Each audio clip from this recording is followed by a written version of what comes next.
Obviously, A.J. Brown is getting a lot of attention heading into the Super Bowl. I've already made a video on A.J. Brown and what will happen, and how I think Kansas City will try and slow him down and how that could work. However, the thing is, if you do successfully do that, now you have another guy you have to worry about, which is part of what makes this Eagles offense so incredible, is if Devonta Smith gets a lot of one-on-ones, which I suspect he will, he could have a ton of success. He is a very good receiver, obviously. Like, for example, this play, it's a one-on-one matchup. There is a safety deep, but he's, currently over the hash marks towards the offense's right, towards the top of the screen, and with you have Smith, who's on the other side of the field. It's a pure one-on-one. The one issue going up against Marshawn Lattimore, who's certainly no slouch and definitely can cover well. Look at how this is actually Gardner Minshew playing in this one, takes the snap and he looks down the field.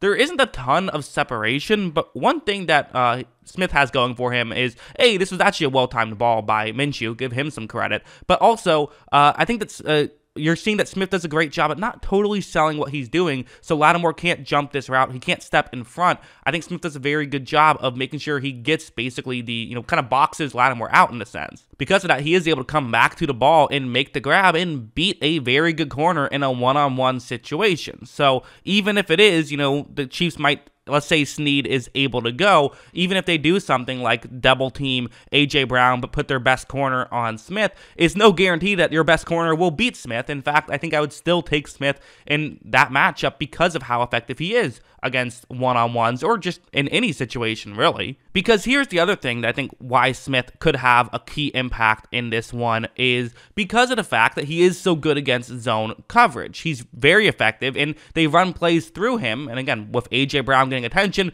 he can sort of take some of that away, and you see right here, the Eagles have multiple receivers who are running routes, basically just to clear out the area where Devonta Smith is going to end up running. Smith's route is the one that I circled the end of in white. And since it's zone coverage, you can kind of scheme this stuff up, and you probably know there will be a decent amount of cover 2 zone in this game. That's what the Chiefs like to run. So come up with some, zone busters in that situation to get Smith the ball. Look at how when Minshew takes the snap, you're going to once again see that there is a window to hit Smith. This is a well-schemed up play, and this is something the Eagles have really done all season. Watch as Minshew is able to hit Smith, and Smith does, I would say, a good job in open space as well. Falls kind of tough, but does a good job in open space to pick up more yards, and again, heading into the Super Bowl, that could absolutely have a really key impact, and that could be a big way that they are able to potentially win is by just doing this. Heading over here, this is another way you can also be effective. It's just, again, more simple stuff, but hey,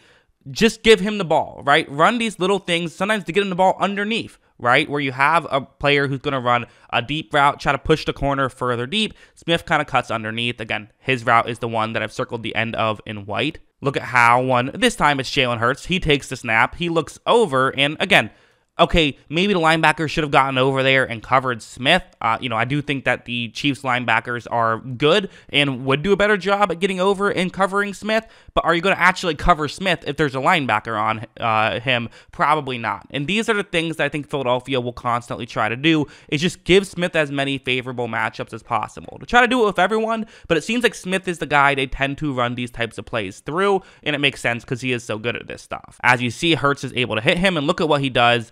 Being able to pick up, again, another decent chunk play there. It's simple stuff sometimes. It's not always these highlight reel level plays. The ones that we all point to are these great one-handed catches when he was one-on-one and burned someone down the field. Those are the ones we all look at. Those are the ones that we all go crazy over, and for good reason. Those are the most exciting, but obviously the goal here is not to be the most exciting. It's to win a Super Bowl, and this is what he can help you do. Like, this one's another interesting example, I think, where Kansas City, they do like to blitz. That's something that they do. I made a whole video out today, actually, in fact, about how they like to blitz and kind of what that could mean for the Eagles and all of that stuff. However, another fascinating thing is that Smith could be the key weapon against the blitz, and this is a way that it could happen. So I've highlighted where he is on the field. He has a one-on-one matchup, cool. But what do you notice about this one-on-one matchup? You might notice that the player who is covering him a lot further deep than everyone else, right? Why is that? Well, it's because the Giants are selling as though they could be in a 2-safety deep coverage, but they will not. Someone's going to blitz, and therefore a safety has to pick up a receiver. In this case, it is Devonta Smith, who a safety will be picking up. So again, already a favorable matchup. You get, there's a safety now trying to cover Smith. Okay, already a good situation. But what makes this so important as well is the fact that there's so much space. So it's not just it's a mismatch, but it's also there's a ton of space right here. Getting the ball out quickly could be a very good thing. The issue is Hurts has to notice this. That's the other issue. However, right when this play begins, you see that Hurts does notice it. He looks right towards Smith, and I think Smith does a great job of not making it clear what route he's running, because there still is the threat of if he runs a deep route, now as a safety, you have to cover him. That could be a mismatch. But the second he cuts over the middle, he ends up getting wide open, and he's able to pick up a decent chunk play. The reason why I'm breaking all this down is this is stuff the Chiefs do. The Chiefs love to run these plays, and they used to always do it with Tyrann Mathieu would be the guy picking up the corner, picking up the receiver, playing corner basically. They don't have him anymore, so you still have some good safeties. Juan Thornhill I think is good. Justin Reed's had a good year for them, and even Brian Cook, the rookie, has made plays for them as kind of a third safety. They have guys who can do it. But still, I don't think much as I like, how Justin Reed and Juan Thornhill have played this year, I don't trust them trying to cover Devonta Smith one-on-one. Certainly not. And finally, something like this is another good example. Just some screen passes. Just get him the ball. This is something that the Eagles also love to do. And again, against a team where you have a good idea of at least guessing what coverages could be coming at times. Again, Chiefs definitely mix it up, but they love their cover 2 zone. They love certain things. Running some, screen passes to Smith where you know how to scheme it up could really work. Look at how when this play begins, it's actually not working out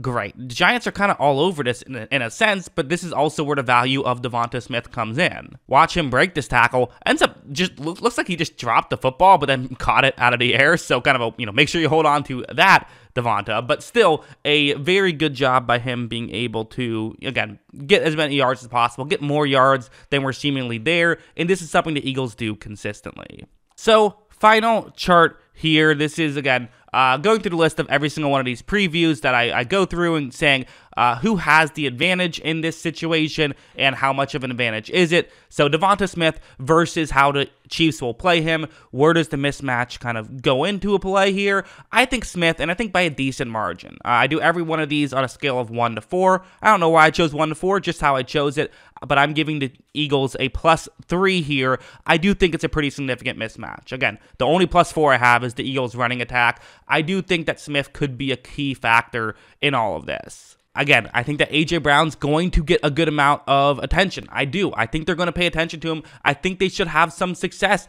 paying attention to him. I really do. But at the same time, I don't know. I just feel like Smith is I think he's a really good player. And I think that there's going to be more attention on A.J. Brown. I think he's the guy they're really going to say, we can't let A.J. Brown beat us. And because of that, I think Smith could come through. Also, if the Chiefs blitz and he gets some one-on-ones, maybe he could also get some stuff on the outside, which I didn't even talk about in this video, but he's capable of that as well. So, again, I think the Chiefs have to make sure they pay attention to him as well. You can't just cover one guy here on this Eagles offense. That's what makes them so difficult. But yeah, that's what I think. What do you guys think? Let me know in the comments below. Always love hearing from y'all. And of course, as always, thanks for watching.